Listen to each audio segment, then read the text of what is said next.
नमस्कार दोस्तों, मैं हूं गुमनाम और आप सुन रहे हैं हॉरर कहानी, वह भी मेरी जुबानी।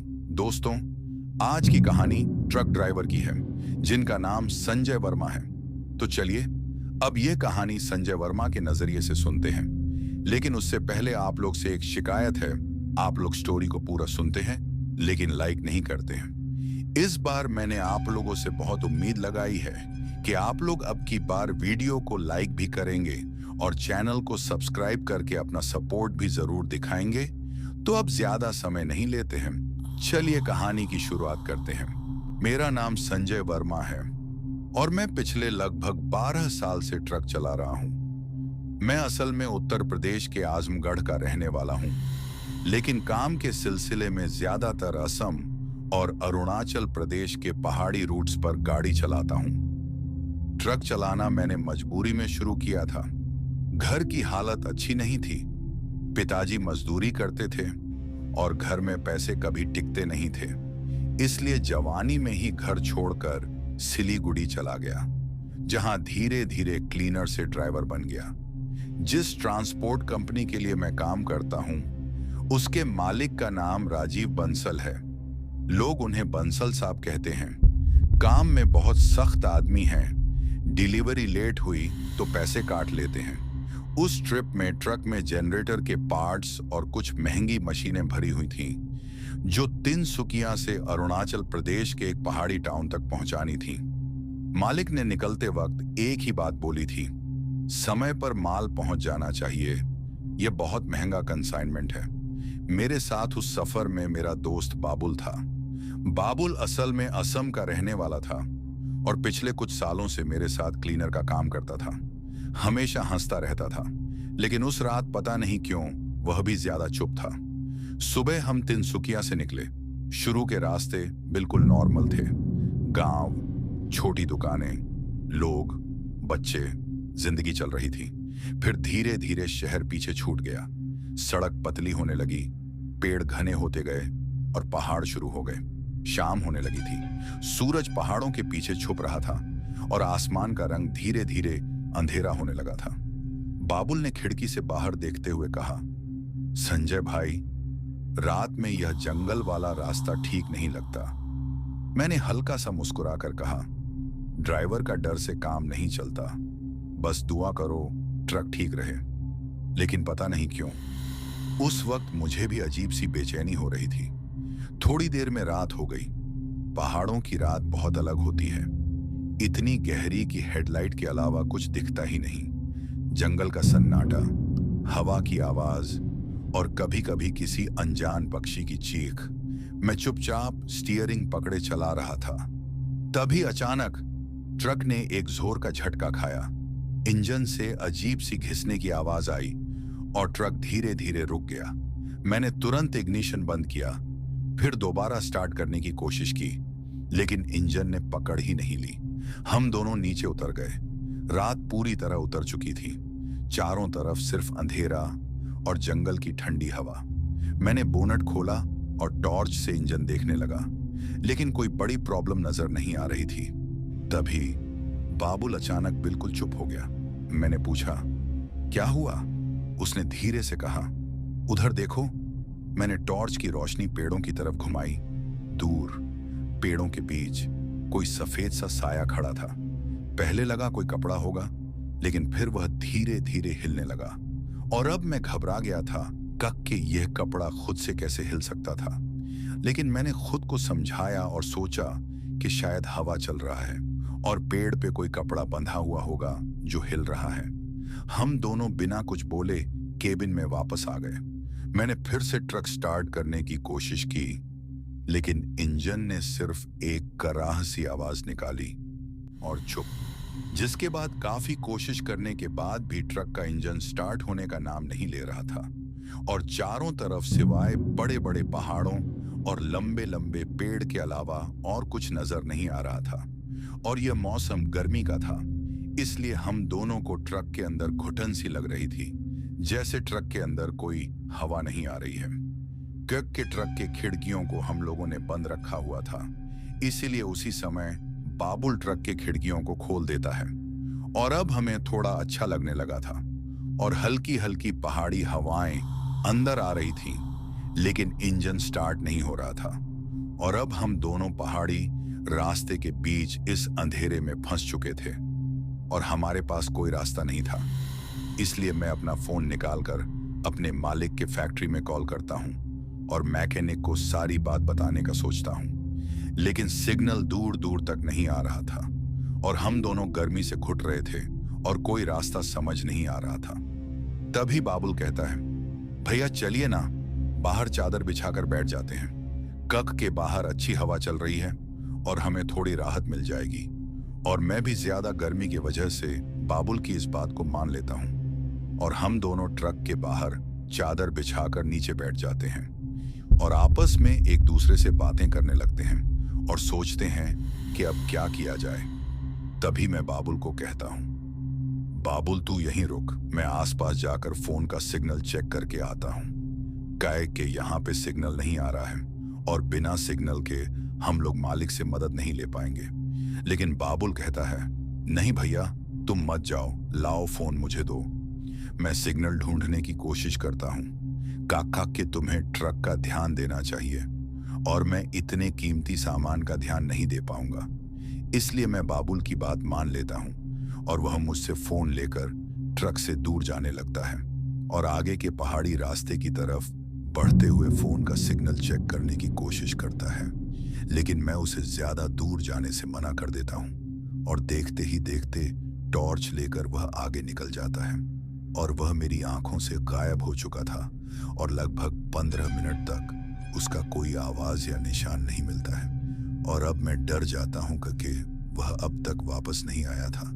इसलिए मैं उठ जाता हूँ और उसे ढूंढने के लिए ट्रक को ऊपर वाले के सहारे छोड़कर उस दिशा में निकल जाता हूँ जहां बाबुल गया था और उसे ढूंढने लगता हूँ। तो मुझे 10 मिनट आगे एक रास्ते में बाबुल जमीन पे गिरा हुआ नजर आता है और मैं उसके पास जाकर उसे जगाता हूँ। तो बाबुल अचानक से होश में आकर मुझे डरते हुए अटक अटक कर कहता है, भैया चलो भागो यहाँ से, वरना वह हमें मार डालेगी।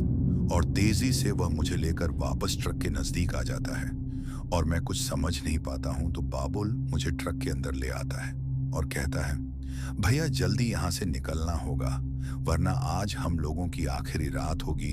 तो मैं उससे पूछता हूं, क्या हुआ है, क्या बोल रहा है तू? जिसके बाद बाबुल कहता है, भैया जब मैं आगे सिग्नल ढूंढने जा रहा था तो मुझे अचानक से ऐसा महसूस होता है जैसे मेरे पीछे पीछे कोई आ रहा है और पायल की आवाज भी सुनाई देती है। लेकिन मैं जैसे ही पीछे मुड़कर देखता हूं तो मुझे पीछे कोई भी नजर नहीं आता है और मैं डर जाता हूं और सिग्नल ढूंढ रहा होता हूं। तभी अचानक से मेरे कंधे पे कोई हाथ रख देता है और मैं सोचता हूं शायद आप होंगे। लेकिन मैं जैसे ही पीछे मुड़कर देखता हूं तो ऐसा दृश्य नजर आता है जो मैं अपने मुंह से नहीं बोल सकता हूं। कहा कि मेरे पीछे एक औरत खड़ी थी जिसका चेहरा ऐसा था जैसे उसके चेहरे का मांस जल चुका है और उसकी आंखें गायब हैं और उसके लंबे लंबे दांत और नाखून थे। और मैं 1 सेकंड के लिए उसे देखने के बाद बेहोश हो जाता हूं और तभी तुम आ जाते हो। और अगर भैया तुम नहीं आते तो शायद मैं वहीं पे मर जाता। जिससे सुनकर मुझे बाबुल पे यकीन नहीं होता है और मैं उससे कहता हूं कि यह तेरा वहम होगा। अंधेरे में पहाड़ी इलाकों में लोगों को बहुत कुछ वहम हो जाता है, लेकिन वह मुझे बार बार कहता है कि यह मेरा वहम नहीं था भैया, सच में वहां वह थी। और फिर मुझे भी उसकी बातों पे हल्का हल्का यकीन होने लगता है। लेकिन अब हम दोनों इस अंधेरे में सुनसान पहाड़ी रास्ते में अटक चुके थे और दूर दूर तक मदद की कोई किरण नजर नहीं आ रही थी और ऐसा लग रहा था जैसे रात कभी खत्म नहीं होगा, क्योंकि अभी रात का सिर्फ 12 ही बजा था और अंदर काफी गर्मी भी लग रही थी। लेकिन तभी अचानक से हमारे ट्रक के गेट के बाहर से हमें ऐसा महसूस होता है जैसे कोई परछाई अभी गुजरी है, जो साया या शैडो जैसा लग रहा था, जिससे बाबुल और मैं हम दोनों ही महसूस करते हैं। और बाबुल डर से थरथरा रहा था, ऐसा लग रहा था जैसे वह अभी बेहोश हो जाएगा। तभी ट्रक के गेट में किसी के खटखटाने की आवाज आती है और हम दोनों चौकन्ना हो जाते हैं और ट्रक के गेट के बाहर देखते हैं तो बाहर कोई नजर नहीं आता है। ट्रक के बाहर काफी अंधेरा था और ट्रक की हेडलाइट आगे की तरफ जल रही थी, इसलिए सिवाय आगे रास्ते के हमें और कुछ नजर नहीं आ रहा था। तभी मैं हिम्मत करके टॉर्च लेकर ट्रक के गेट के बाहर मार कर देखता हूं तो वहां कोई भी नहीं होता है और अब मैं भी काफी ज्यादा परेशान हो गया था। इसलिए मैं बाबुल को हिम्मत करने को कहता हूं और उसे लेकर ट्रक से बाहर निकल जाता हूं, जो शायद मेरी सबसे बड़ी गलती थी। और फिर मैं बाबुल को इस पहाड़ी इलाके से दूर चलने को कहता हूं क्योंकि यहाँ कुछ तो गड़बड़ लग रहा था। और हम दोनों ट्रक को पहाड़ के रास्ते में छोड़कर टॉर्च मारते हुए धीरे धीरे जितनी तेजी से हो सकता था भाग रहे थे। और बार बार हमें ऐसा महसूस होता था जैसे कोई हमारे पीछे पीछे साथ में चल रहा है और किसी की फुसफुसाहट जैसी आवाज भी आ रही थी। लेकिन लगभग 15 मिनट तक कंटिन्यू चलने के बाद हम दोनों पहाड़ी ढलान वाले रास्ते में पहुंच जाते हैं, जो पहाड़ से नीचे उतरने का एक पतला सा रास्ता लग रहा था।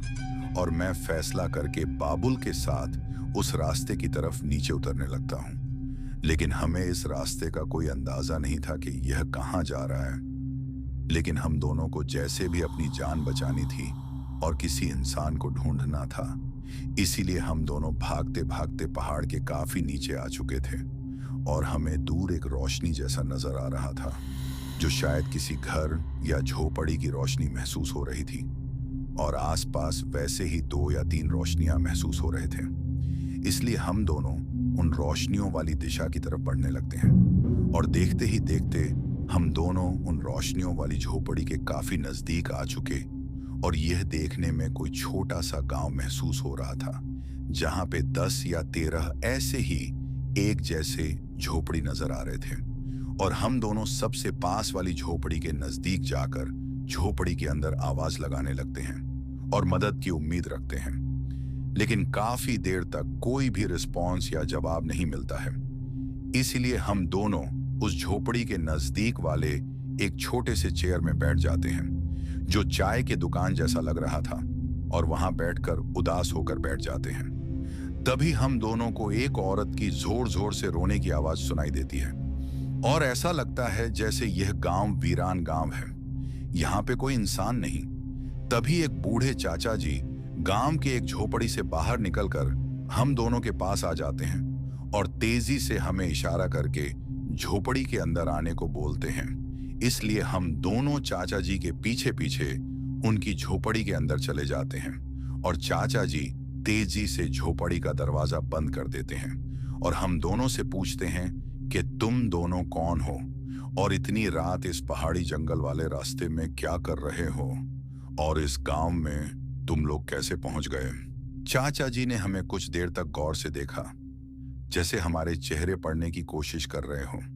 फिर उन्होंने धीरे से पूछा, तुम दोनों इस गांव में कैसे आए? इतनी रात को पहाड़ी जंगल के रास्ते में क्या कर रहे थे? उनकी आवाज में डर भी था और थोड़ी बेचैनी भी, जैसे वह जवाब सुनने से पहले ही कुछ समझ चुके हों। मैंने एक लंबी सांस ली और फिर उन्हें सब कुछ बताना शुरू किया। चाचा जी, हम ट्रक ड्राइवर हैं। मेरा नाम संजय है और यह बाबुल है। हम लोग तिनसुकिया से माल लेकर अरुणाचल के एक टाउन जा रहे थे, लेकिन रास्ते में ट्रक अचानक खराब हो गया। सिग्नल भी नहीं मिल रहा था और रात बहुत गहरी हो गई थी। फिर मैं थोड़ा रुक गया, क्योंकि उसके आगे जो हुआ था वह याद करके ही दिल तेज धड़कने लगता था। बाबुल ने धीरे से बात आगे बढ़ाई। फिर चाचा जी, जब मैं सिग्नल ढूंढने गया तब मैंने उसे देखा। बाबुल की आवाज कांप रही थी। उसने पूरा वाकया बता दिया। पायल की आवाज, कंधे पर हाथ और वह जले हुए चेहरे वाली औरत जिसकी आंखें नहीं थीं और लंबे दांत थे। झोपड़ी में कुछ देर तक बिल्कुल सन्नाटा छा गया। चाचा जी चुपचाप सुनते रहे। फिर उन्होंने अपनी आंखें बंद करके धीरे से सिर हिलाया। लगता है तुम दोनों का सामना उसी से हुआ है। मैंने धीरे से पूछा, कौन? चाचा जी बोले, डाकिनी। दिए की लौ हिल रही थी और उनके चेहरे पर पड़ती रोशनी उन्हें और भी अजीब बना रही थी। फिर चाचा जी धीरे धीरे गांव की कहानी बताने लगे। बेटा, आज से लगभग 100 साल पहले यह गांव बिल्कुल वीरान नहीं था। यहाँ बहुत लोग रहते थे। खेती होती थी, मेला लगता था, बच्चे खेलते थे, सब कुछ ठीक था। फिर एक दिन एक तांत्रिक यहां आया। वह आदमी अजीब था, हमेशा श्मशान की बातें करता, रात में जंगल में जाता और कुछ मंत्रों का जाप करता रहता। चाचा जी थोड़ी देर रुककर बोले। गांव के एक नौजवान लड़के की नजर उस तांत्रिक पर पड़ी। उस लड़के का नाम हरिया था और वह बहुत लालची था। उसकी नजर गांव के सरपंच की जमीन और दौलत पर थी। तांत्रिक ने उसे काली विद्या और कुछ अंधेरी साधना सिखा दी। पहले पहले हरिया छोटे मोटे टोटके करता, लोगों को डराता। फिर धीरे धीरे उसने अपनी शक्तियों का गलत इस्तेमाल शुरू कर दिया। गांव में अजीब घटनाएं होने लगी। लोग बीमार पड़ने लगे, पशु मरने लगे और सरपंच के घर में भी अनर्थ होने लगा। चाचा जी की आवाज धीमी हो गई, लेकिन हरिया का लालच यहीं नहीं रुका। उसने सोचा, अगर उसे और बड़ी शक्ति मिल जाए तो वह पूरे गांव पर राज कर सकता है। इसलिए उसने भैरव साधना करने का फैसला किया और डाकिनी को बुलाने की कोशिश की। झोपड़ी के बाहर हवा और तेज चलने लगी थी, जैसे जंगल भी यह कहानी सुन रहा हो। चाचा जी ने धीरे से कहा, लेकिन बेटा, ऐसी साधना खेल नहीं होती। उसकी साधना अधूरी रह गई, मंत्र गलत पड़ गया और अगले दिन लोगों को हरिया की लाश पहाड़ी रास्ते में मिली। उसका चेहरा पहचान में नहीं आ रहा था, जैसे किसी ने उसका खून ही चूस लिया हो। मेरे और बाबुल के हाथ ठंडे पड़ गए थे। चाचा जी ने आगे कहा, उस दिन के बाद गांव में मौत शुरू हो गई। कभी कोई रात में गायब हो जाता, कभी किसी की लाश जंगल में मिलती, कभी किसी को पायल की आवाज सुनाई देती और फिर वह कभी वापस नहीं आता। लोग समझ गए, डाकिनी आजाद हो चुकी है। दिए की लौ अचानक जोर से हिलने लगी, जैसे हवा का झोंका अंदर तक आ गया हो। चाचा जी ने धीरे से कहा, डर के मारे लोग गांव छोड़कर जाने लगे। आज भी कुछ ही घर में लोग बचे हैं और रात होते ही सब दरवाजे बंद कर लेते हैं, क्योंकि बेटा, वह अब भी यहीं है और पहाड़ी रास्ते से गुजरते लोग उसका आसान शिकार होते हैं। यह सुनकर मेरी और बाबुल की आंखें मिल गईं। हमें एक ही बात समझ आ रही थी, हम गलती से उसके इलाके में आ चुके थे और रात अभी खत्म नहीं हुई थी। झोपड़ी के बाहर अचानक फिर से पायल की हल्की सी छन छन सुनाई दी, इस बार बिल्कुल पास से। चाचा जी ने धीरे से फुसकारा, चुप रहो, आवाज मत करो। मेरी सांसें तेज हो रही थीं और दिल इतना जोर से धड़क रहा था कि लग रहा था जैसे उसकी आवाज बाहर तक जा रही हो। और उस पल हमें पहली बार महसूस हुआ, वह गांव तक हमारे पीछे पीछे आ चुकी थी। दरवाजे पर पीटने की आवाज धीरे धीरे तेज होने लगी, ठाक ठाक ठाक। हर एक जोर की चोट पर झोपड़ी का पूरा दरवाजा हिल जाता था, जैसे कोई बाहर से पूरी ताकत से धक्का दे रहा हो। बाबुल मेरे बिल्कुल पास चिपक कर बैठा था। उसके हाथ ठंडे पड़ चुके थे और उसकी सांसें इतनी तेज चल रही थीं कि अंधेरे में भी मुझे महसूस हो रहा था। चाचा जी धीरे धीरे उठकर दरवाजे के पास गए और बहुत हिम्मत करके दरार से बाहर झांक कर देखा। अगले ही पल उनका चेहरा सफेद पड़ गया। वह बिना एक शब्द बोले तुरंत पीछे हट गए और दरवाजे के ऊपर लगी लकड़ी की कुंडी को और जोर से कस दिया। फिर नीचे रखा एक मोटा लकड़ी का पटरा उठाकर दरवाजे के सहारे टिक्का दिया। फिर वह तेजी से हमारे पास आकर बैठ गए और बहुत धीमी आवाज में बोले, चुप रहो, बिल्कुल आवाज मत करना। मैंने धीरे से पूछा, चाचा जी, बाहर क्या है? उन्होंने सीधा जवाब नहीं दिया, बस इतना कहा, वही है। मेरी रीढ़ की हड्डी में जैसे बर्फ सी जम गई। दरवाजे पर पीटने की आवाज अचानक बंद हो गई। झोपड़ी के अंदर एक अजीब सा सन्नाटा छा गया, इतना गहरा कि अपनी धड़कन भी शोर लग रही थी। और फिर झोपड़ी के बाहर पायल की हल्की सी छन छन, जैसे कोई धीरे धीरे चल रहा हो, कभी दरवाजे के पास, कभी दीवार के पास, कभी खिड़की के पास। वह झोपड़ी के चक्कर काट रही थी। बाबुल ने मेरा हाथ इतना जोर से पकड़ लिया कि दर्द होने लगा, लेकिन मैं कुछ बोल नहीं पा रहा था। तभी झोपड़ी की दीवार के बिल्कुल पास किसी के नाखून घिसने की आवाज आई, कर्र, जैसे कोई लकड़ी को खुरच रहा हो। मेरी सांसें रुक सी गई। चाचा जी ने आंखें बंद कर ली थीं और धीरे धीरे कुछ मंत्र जैसा बोल रहे थे। बाहर से अचानक एक औरत की हल्की सी हंसी सुनाई दी, वही ठंडी खोखली हंसी जो सीधा सीने के अंदर तक उतर जाती थी। बाबुल अब कांप रहा था, उसके होंठ सूख गए थे और वह बस एक ही बात धीरे धीरे बोल रहा था, भैया ये वही है, ये वही है। मैं भी समझ चुका था। अचानक झोपड़ी की छत पर किसी के चलने की आवाज आई, धुप धुप धुप, जैसे कोई भारी चीज छत पर घूम रही हो। मिट्टी और सूखी घास के कुछ टुकड़े छत से गिरकर हमारे पास आए।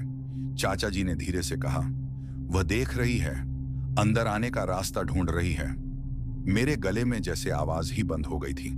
अचानक खिड़की के बाहर से एक लंबी सी परछाई गुजरी और एक पल के लिए चांद की हल्की सी रोशनी में मैंने उसका चेहरा देखा। जला हुआ, मांस उतार चुका, आंखों की जगह अंधेरा और लंबे टेढ़े मेढ़े दांत। मेरा दिल इतना जोर से धड़कने लगा कि लगा अभी फट जाएगा। मैं तुरंत पीछे हट गया, सांस रोककर बैठ गया। वह खिड़की के बाहर रुक गई थी, जैसे सुन रही हो, जैसे महसूस कर रही हो कि अंदर जिंदा लोग बैठे हैं। कुछ पल तक बिल्कुल सन्नाटा रहा। फिर अचानक खिड़की पर किसी ने धीरे से उंगली घिसनी शुरू की, कर्र कर्र, जैसे कोई लकड़ी को काट रहा हो। बाबुल की आंखों में आंसू आ गए थे। वह फुसकारा, भैया ये हमें छोड़ने वाली नहीं। मैंने उसका कंधा पकड़कर बस इतना कहा, चुप, बस चुप रह। तभी झोपड़ी के बिल्कुल पीछे से एक जोर की चीख सुनाई दी, औरत की, लेकिन इंसान जैसी नहीं। एक लंबी, फटी हुई, जानवर जैसी चीख, जिससे पूरा जंगल गूंज उठा। मेरी रूह तक कांप गई और फिर सब कुछ फिर से बिल्कुल शांत हो गया। ना पायल की आवाज, ना खुरचने की आवाज, ना चलने की आवाज, बस हवा और सन्नाटा। हम तीनों बिल्कुल चुप बैठे रहे। किसी को समझ नहीं आ रहा था कि वह चली गई या बस कहीं पास ही खड़ी देख रही है। लगभग आधा घंटा यूं ही बीत गया।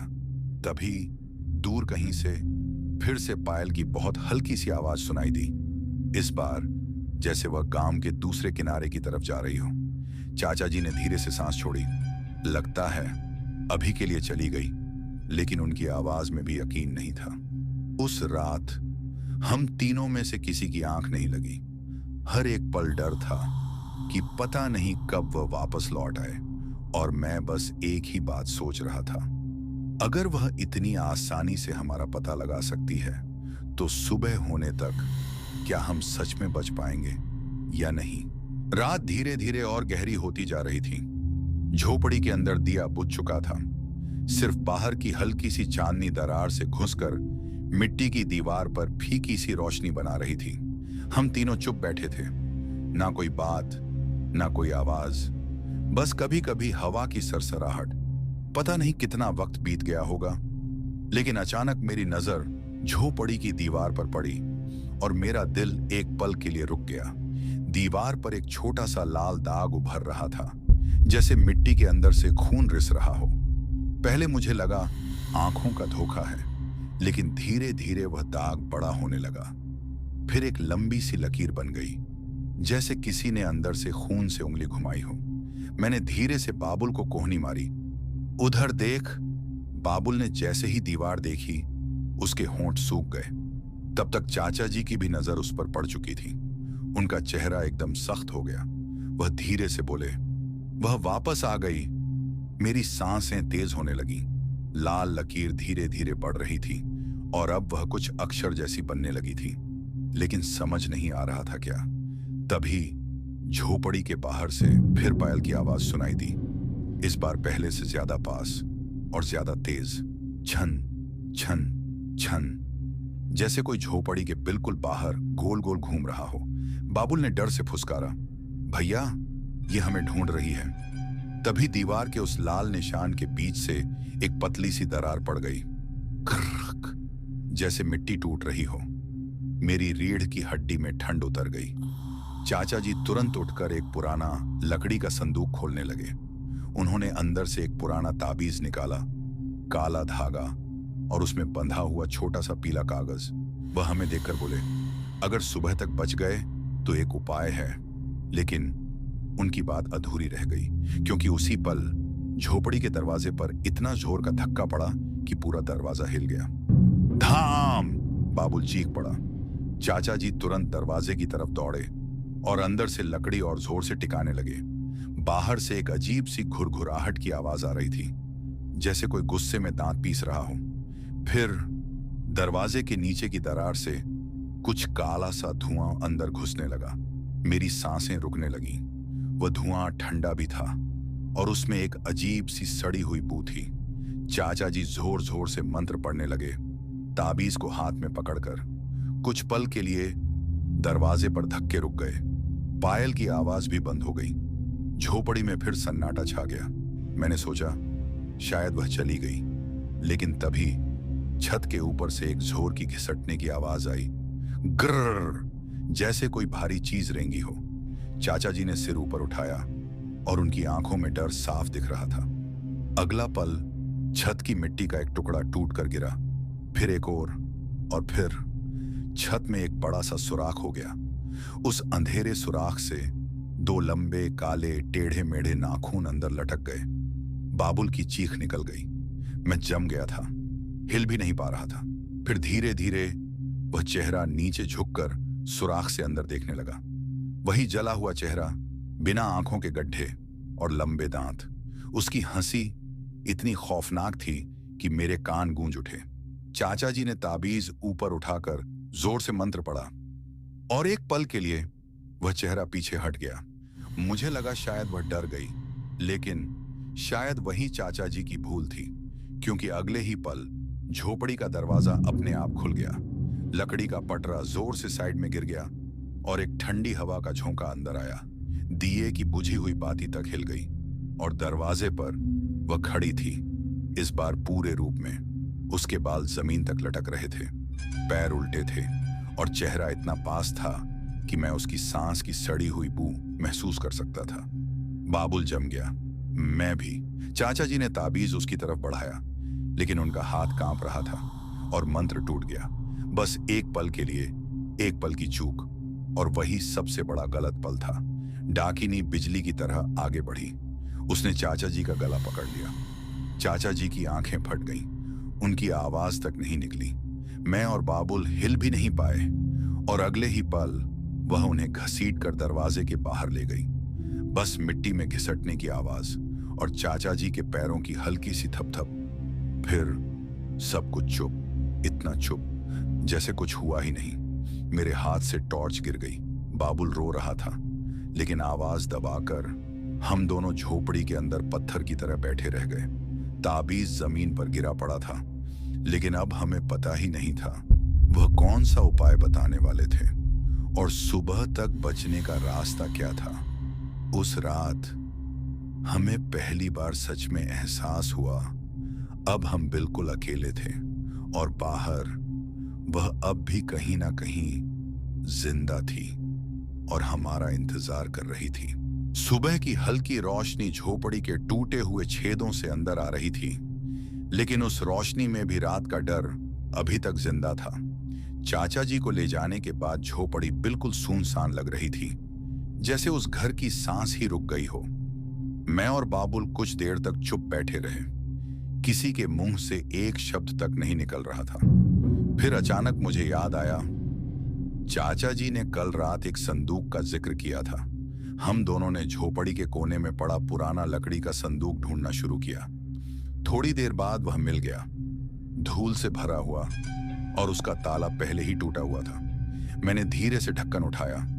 अंदर कुछ पुराने कागज थे, एक माला और एक आधा जला हुआ कागज जिस पर कुछ मंत्र लिखे थे, लेकिन मंत्र आधे से ज्यादा जले हुए थे। शब्द टूट गए थे और जो बचा था उससे कुछ समझना मुश्किल था। बाबुल ने धीरे से कहा, भाई, यह उपाय का हिस्सा होगा, लेकिन यह तो अधूरा है। मैंने हाँ में सिर हिलाया। उस पल मुझे समझ आ गया, चाचा जी ही वह आखिरी राज जानते थे और अब वह राज उनके साथ चला गया था। हम दोनों बाहर निकले। सुबह की धूप पहाड़ियों पर फैल रही थी, लेकिन गांव में अजीब सन्नाटा था। कुछ घर बंद थे, कुछ बिल्कुल खाली। थोड़ी देर बाद हमें 2-3 गांव वाले दिखे जो जल्दी जल्दी कहीं जा रहे थे। मैं उनके पास गया और सारी बात बता दी। डाकिनी, चाचा जी, रात की घटना, सब कुछ। वो लोग चुपचाप सुनते रहे, लेकिन उनके चेहरे पर कोई हैरानी नहीं थी, बस डर था, पुराना और थका हुआ डर। उनमें से एक बूढ़ा आदमी बस इतना बोला, बेटा, यहां किसी के पास मदद नहीं है। जो था वह सब मर चुके या गांव छोड़ चुके।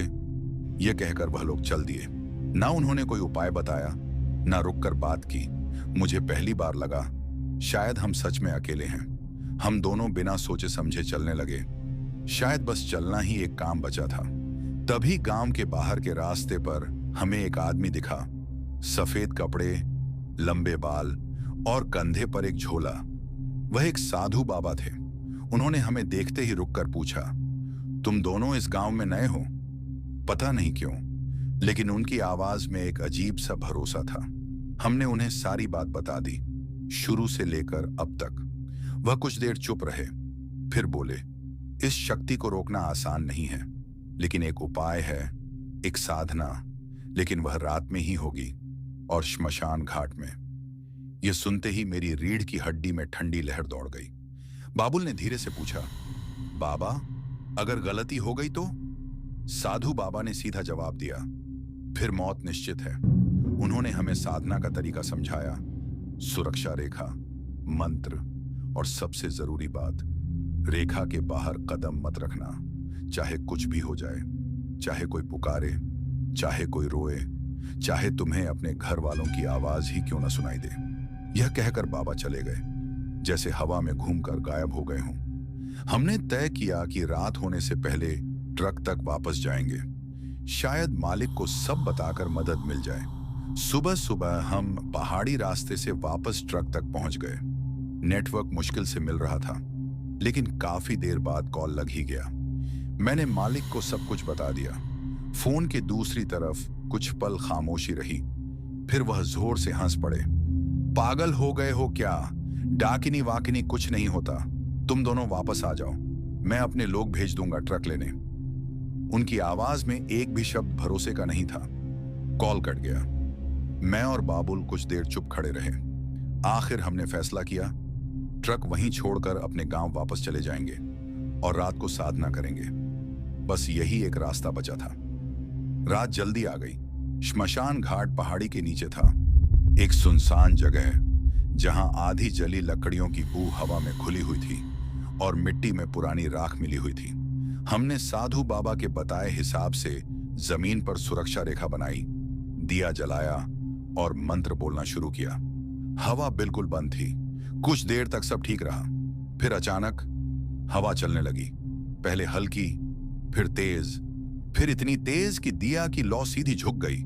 दूर अंधेरे में किसी के पायल की हल्की सी आवाज गूंज उठी। मेरा गला सूख गया। मैंने मंत्र और तेज बोलना शुरू किया। तभी किसी औरत के रोने की आवाज आई। वह आवाज इतनी दर्द भरी थी जैसे कोई सच में मदद मांग रहा हो। बाबुल का हाथ कांपने लगा। मैंने धीरे से कहा, ध्यान मत तोड़ना, रेखा के बाहर मत देखना। लेकिन आवाज और पास आ रही थी। अब वह आवाज बिल्कुल बाबुल के कान के पास से आई। बाबुल, बेटा, बचाओ।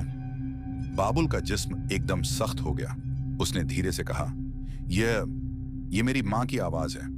मैंने जोर से कहा, यह झूठ है, मत उठना। लेकिन इंसान का दिल कभी कभी दिमाग से ज्यादा जोर से सुनता है। बाबुल धीरे से खड़ा हो गया।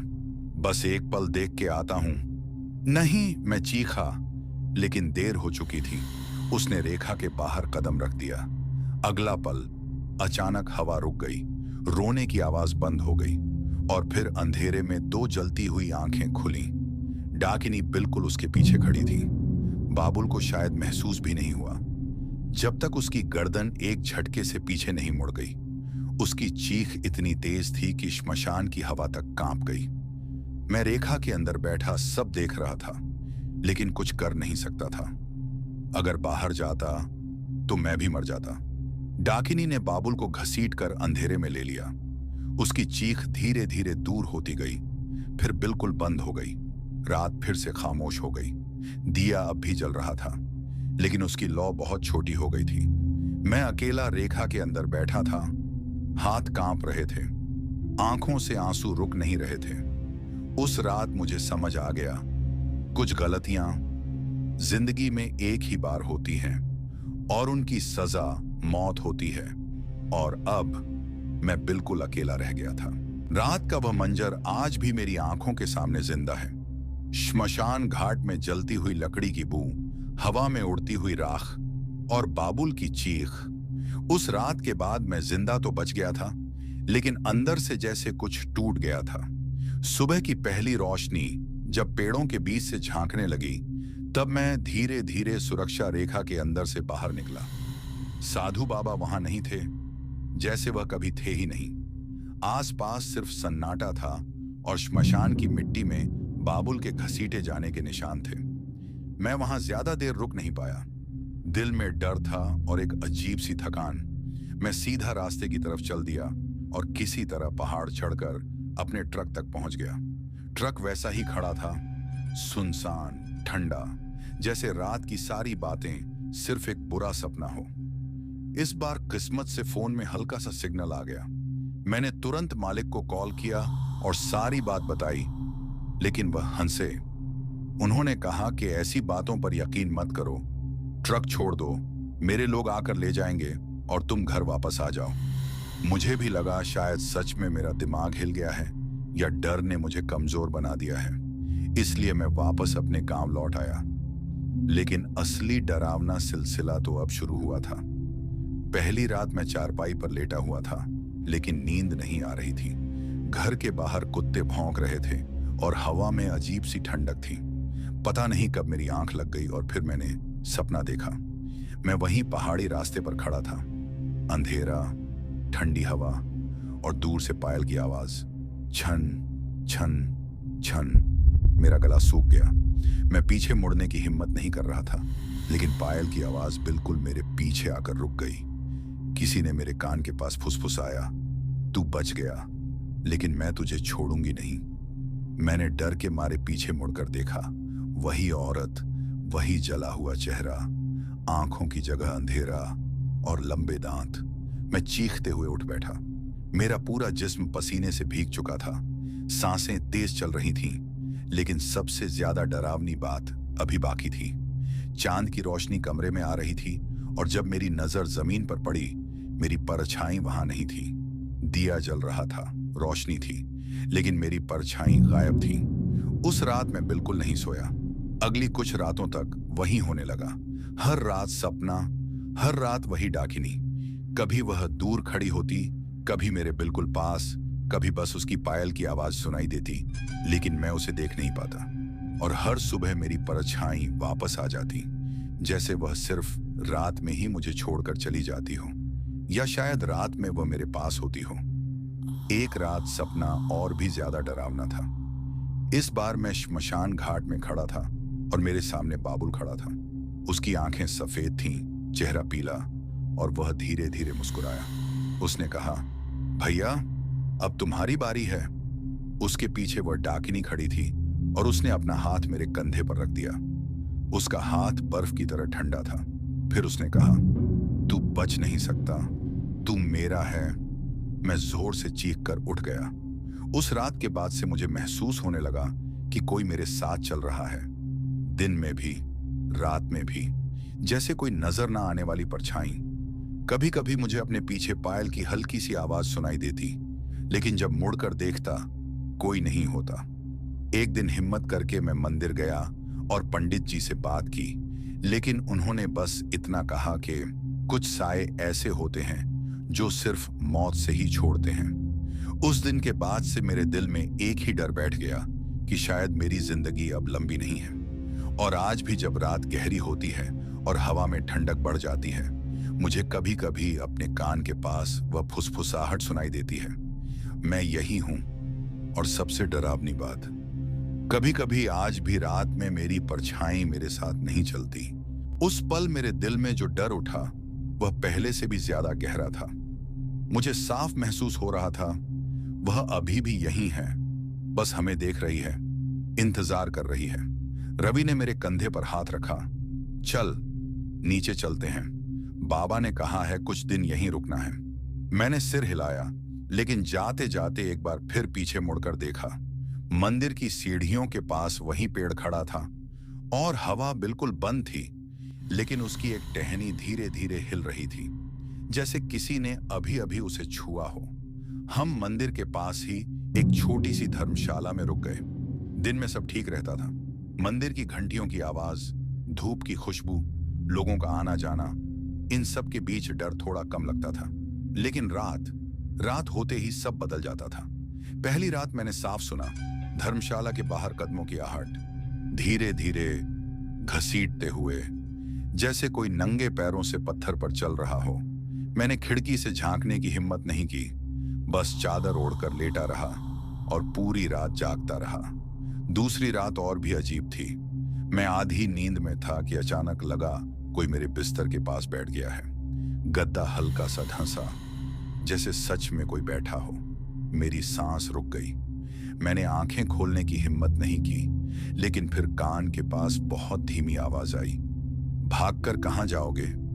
मेरी आंखें अपने आप खुल गईं। कमरे में कोई नहीं था, लेकिन गद्दे पर मेरे पैरों के पास राख के दो छोटे छोटे निशान थे, जैसे किसी ने गीले जले हुए पैर रखे हों। आखिर वह दिन आ गया। सूरज डूबते ही बाबा ने हमें मंदिर के पीछे वाले पुराने कुंड के पास बुलाया। वहां जमीन पर एक बड़ा सा मंडल बना हुआ था, राख, सिंदूर और कुछ अजीब निशानों से। हवा बिल्कुल शांत थी, लेकिन उस शांति में एक अजीब भारीपन था, जैसे तूफान आने से पहले होता है। बाबा ने कहा, जो भी हो, इस मंडल से बाहर मत निकलना। चाहे कुछ भी दिखाई दे, चाहे कोई भी आवाज आए। मैं और रवि मंडल के अंदर बैठ गए। मंत्र शुरू हुआ। धीरे धीरे हवा ठंडी होने लगी, दिए की लौ कांपने लगी, और फिर वही आवाज, चान चान चान। मेरे दिल की धड़कन इतनी तेज हो गई कि मुझे लगा बाबा भी सुन लेंगे। आवाज पहले दूर थी, फिर पास, फिर बिल्कुल पास। मैंने आंखें बंद कर लीं और मंत्र दोहराने लगा। तभी किसी ने बहुत धीरे से मेरा नाम लिया, संजय। ये मेरी मां की आवाज थी। मेरे होंठ कांप गए। बेटा, इधर देख, मैं हूं। मेरी आंखों के कोनों में आंसू आ गए। लेकिन तभी बाबा की आवाज गूंजी, ध्यान मत तोड़ना। मैंने दांत भींच लिए, आंखें बंद रखी। आवाज अचानक बदल गई। अब वह रो रही थी, चीख रही थी, फिर हंसने लगी। वह हंसी, वही भयानक हंसी। मेरी रीढ़ में बर्फ उतर गई। अचानक हवा का एक जोरदार झोंका आया। दिए की लौ लगभग बुझ गई, और उसी पल मुझे महसूस हुआ मंडल के ठीक बाहर कोई खड़ा है, इतना पास कि उसकी ठंडी सांस मेरे चेहरे को छू रही थी। मैंने आंखें खोल दी। वह वहीं थी, पहले से भी ज्यादा भयानक। चेहरा आधा जला हुआ, बाल मिट्टी में घिसटते हुए, और उसकी खाली आंखों के गड्ढे सीधे मुझे देख रहे थे। लेकिन इस बार वह मंडल के अंदर नहीं आ पा रही थी। वह बस बाहर खड़ी थी और धीरे धीरे मुस्कुरा रही थी। फिर उसने कुछ किया जो मैंने पहले कभी नहीं देखा था। उसने अपना हाथ उठाया और पीछे की तरफ इशारा किया। मैंने अनजाने में पलट कर देखा और मेरा दिल रुक गया। रवि मंडल के दूसरे कोने पर बैठा था, लेकिन उसके पीछे, बिल्कुल उसके कंधे के ऊपर, एक और चेहरा झुका हुआ था। वह एक साथ दो जगह थी। मुझे समझ आ गया, वह हमें बांटने की कोशिश कर रही थी। बाबा ने अचानक बहुत ऊंची आवाज में मंत्र पढ़ना शुरू किया। उनकी आवाज गूंजने लगी, हवा तेज हो गई, दिए की लौ सीधी उठ गई। वह औरत चीखने लगी। पहली बार उसके चेहरे पर दर्द था। हवा में राख उड़ने लगी, पेड़ों की टहनियां जोर जोर से हिलने लगी, जैसे पूरा जंगल कांप रहा हो। और फिर एक ऐसी चीख गूंजी कि मेरे कान सुन्न हो गए। अगले ही पल सब शांत हो गया। हवा रुक गई, दिया स्थिर हो गया, और वह गायब थी। मैंने सोचा सब खत्म हो गया। बाबा थक कर बैठ गए। उन्होंने धीरे से कहा, अभी के लिए वह बंद गई है, लेकिन पूरी तरह नष्ट नहीं हुई। सावधान रहना, यह लड़ाई अभी खत्म नहीं हुई। मेरे दिल में फिर वही डर लौट आया। उस रात हम मंदिर में ही सोए। कई दिनों बाद मुझे पहली बार गहरी नींद आई, लेकिन आधी रात मैं अचानक जाग गया, क्योंकि मुझे लगा कोई मेरे बिस्तर के पास खड़ा है। कमरे में अंधेरा था। मैंने धीरे धीरे सिर घुमाया और देखा दीवार पर मेरी परछाई थी, लेकिन उसके सिर पर बाल बहुत लंबे थे और उसके पैरों की दिशा उलटी थी। और तब मेरे कान के पास वही फुसफुसाहट आई, मैं गई नहीं हूं, बस इंतजार कर रही हूं। उस पल मुझे समझ आ गया, यह कहानी अभी खत्म नहीं हुई थी और शायद असली डर अब शुरू होने वाला था। मंदिर के पास रहना शुरू किए हमें 2 दिन हो चुके थे। दिन में सब ठीक लगता था। मंदिर की घंटी की आवाज, धूप की सुगंध और लोगों का आना जाना दिल को थोड़ा सहारा देता था। लेकिन जैसे ही शाम होती, मेरे दिल की धड़कन फिर तेज हो जाती। अमावस्या की रात आ गई। आसमान बिल्कुल काला था, चांद का नामो निशान नहीं। हवा में एक अजीब सी ठंडक थी, जैसे रात खुद सांस ले रही हो। साधु बाबा ने हमें मंदिर के पीछे एक छोटी सी जगह पर बुलाया, जहां एक हवन कुंड बना हुआ था। आसपास दिए जल रहे थे और मिट्टी पर एक बड़ा सा चक्र बना हुआ था, जिसे बाबा ने सुरक्षा रेखा बताया। बाबा ने मुझे और रवि को उस रेखा के अंदर बैठने को कहा और खुद मंत्र जपना शुरू किया। उनकी आवाज धीरे धीरे तेज होने लगी। हवन कुंड की आग भड़कने लगी और हवा अचानक भारी सी लगने लगी। कुछ देर तक सब ठीक रहा, लेकिन फिर मुझे वह आवाज सुनाई दी, छन छन छन। मेरी रीढ़ की हड्डी तक ठंड उतर गई। रवि ने भी मेरी तरफ देखा। उसने भी आवाज सुन ली थी। मंदिर के बाहर अंधेरे में जैसे कोई घूम रहा था। आग की रोशनी में कभी कभी एक परछाई सी हिलती दिखाई देती, लेकिन साफ कुछ नजर नहीं आता। साधु बाबा मंत्र और तेज आवाज में पढ़ने लगे। उनकी आवाज में एक जोर था, जैसे वह किसी चीज को रोक रहे हों। अचानक हवा का एक तेज झोंका आया और हवन कुंड की आग जोर से हिलने लगी। दिए एक एक करके बुझने लगे और तब एक औरत की बहुत हल्की लेकिन बहुत डरावनी हंसी सुनाई दी। रवि का हाथ कांप रहा था। मैं भी डर से जम गया था, लेकिन बाबा मंत्र पढ़ते रहे। फिर अचानक बाबा की आवाज रुक गई। मैंने उनकी तरफ देखा। उनका चेहरा पीला पड़ चुका था और अगले ही पल वह साइड में गिर पड़े। बाबा! मैं चीखा, लेकिन वह बेहोश हो चुके थे। मेरा दिमाग सुन्न हो गया।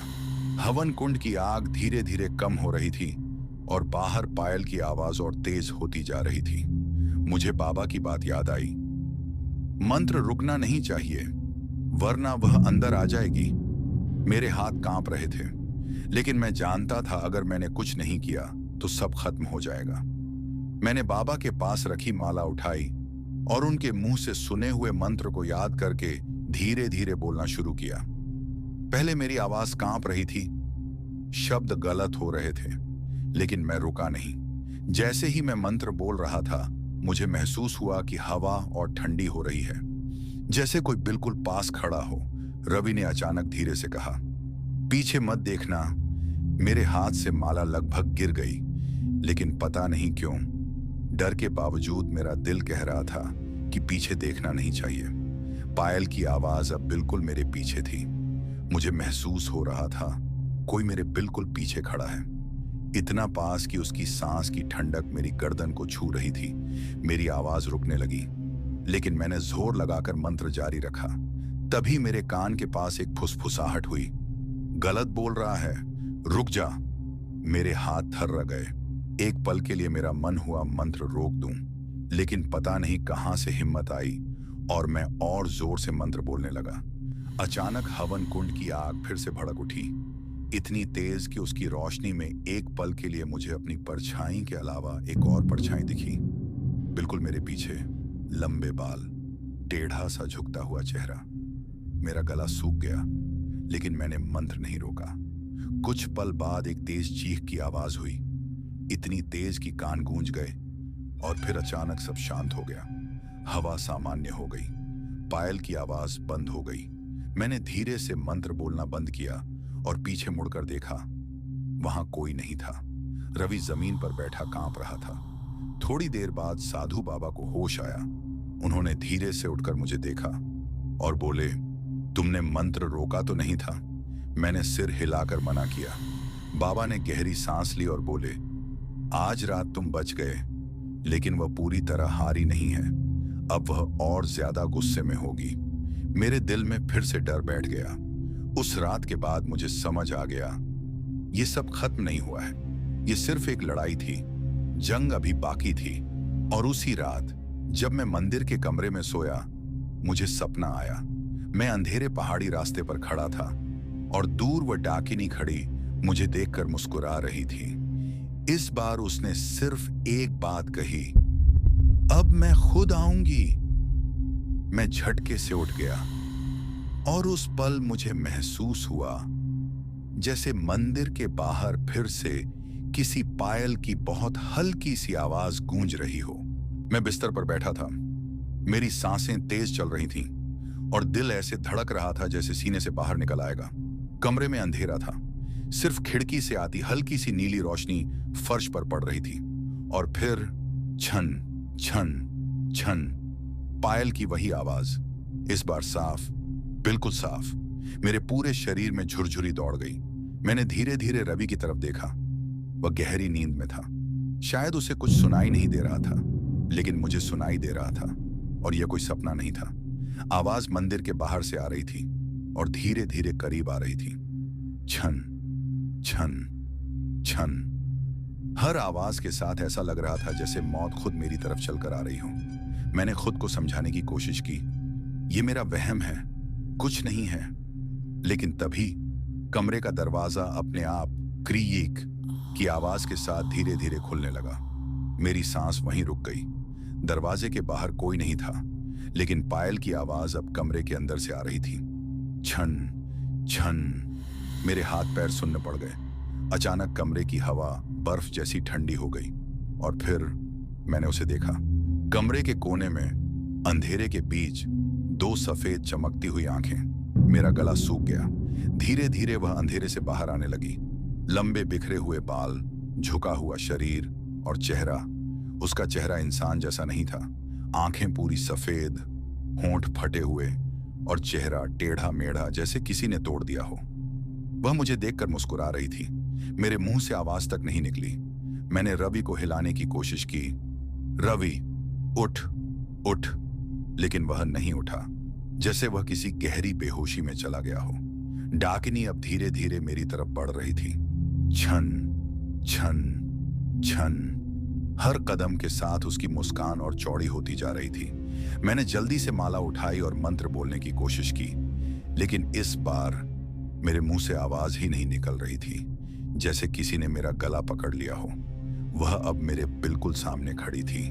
उसकी आंखें सीधे मेरी आंखों में देख रही थीं। फिर उसने धीरे से अपना हाथ उठाया।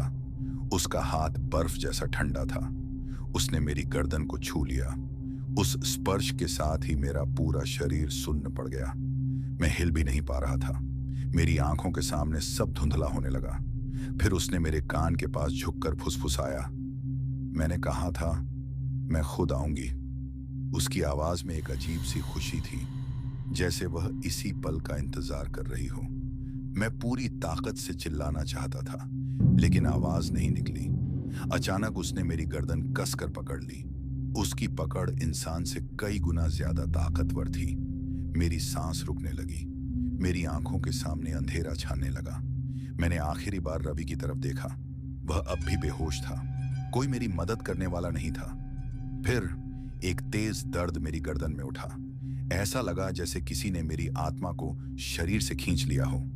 मेरी सांस टूट गई और अगले ही पल सब कुछ खत्म हो गया। अगली सुबह रवि की आंख खुली। कमरे में अजीब सी खामोशी थी। उसने मेरी तरफ देखा और उसकी चीख निकल गई। मैं बिस्तर पर पड़ा था। मेरी आंखें खुली हुई थीं, लेकिन उनमें अब कोई जान नहीं थी। मेरे चेहरे पर डर हमेशा के लिए जम चुका था और मेरी गर्दन पर उंगलियों के गहरे काले निशान थे। साधु बाबा कमरे में आए।